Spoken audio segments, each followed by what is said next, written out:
Praise lord. సామెతలు 26:27 చదువుకుందాము.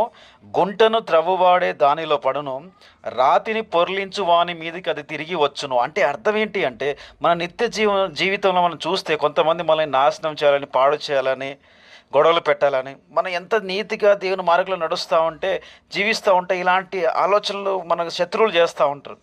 అలాంటి వారి విషయంలో మీరు భయపడాల్సిన అవసరం లేదు.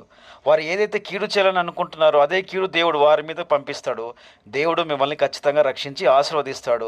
పరిశుద్ధ గ్రంథం నుంచి చూస్తే దానియేలును ఎలాగైనా చంపాలని సింహాల బోన్లోకి కుట్ర చేసి పంపించారు. దేవుడు దానియేలును బయటికి తీసుకొచ్చి రక్షించి ఎవరైతే ఆ ఉపాయం చేసో వారిని ఆ సింహాల బోన్లోకి పడిచేలా చేశాడు దేవుడు.